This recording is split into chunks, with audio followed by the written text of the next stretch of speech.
Johnny and Amanda are amazing foster parents. They have done this for 8 years, and they're heroes to their kids. They absolutely fight every day for their protection and their safety, and it shows in their kids that they've adopted of how much they've grown and how much love goes into caring for them every day.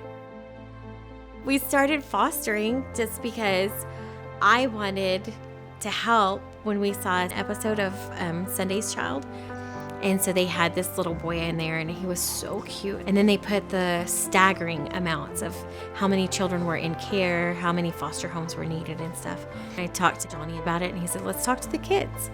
And they said, we both want little brothers and sisters, not big ones. And I said, okay, then that's what we'll do. And so we did. We started the process. And 3 months later, we were foster parents.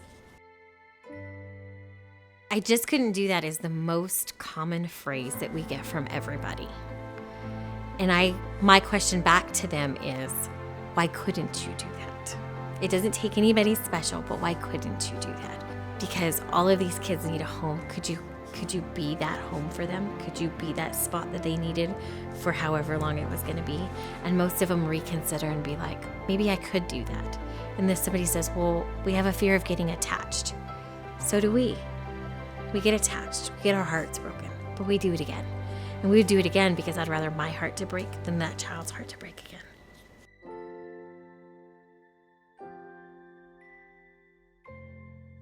We were not actually anticipating adopting. We were just strictly going for fostering. And we got Monique, and she was 5 days old. She left us at 20 days old. So we only had her 15 days, and that was emotional. She was our first one to go home.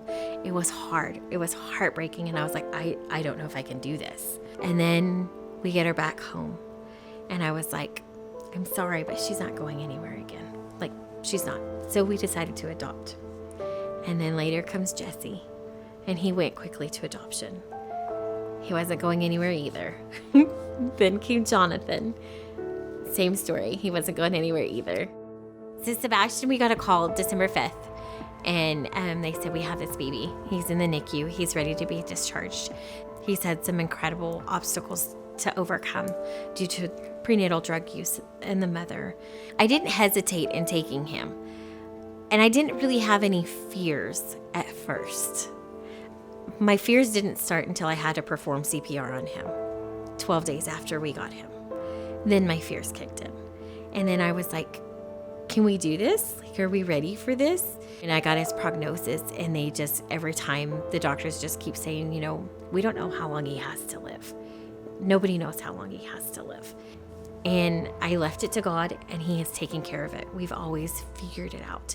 Buckner was crazy amazing at supporting us in the hospital. We were stuck in the hospital for 54 days. So they came in and they visited with me. They brought me food. They created a meal train for Johnny and the kids here. We have had the greatest experience with them. I could pick up the phone and say, hey, I need you. And every one of them would drop whatever they were doing, and they would be right there. And we found a group of great doctors that fixed the problems from when he was tiny that come back. And since then, and since we're able to feed him well again, now he's healthy and he's growing and his brain is healing and he's where he should be. So I have hopes and dreams of him walking, of him, being able to ride a bike. He has cerebral palsy, so they said that could limit him, and I don't put limits on him, and I wish the doctors wouldn't either. I want them just to look at him and say, he may, but he may not. And I tell them, we'll see what Sebastian does. My kids have overcome things that as adults we go, I don't know that I could survive that. And these kids have.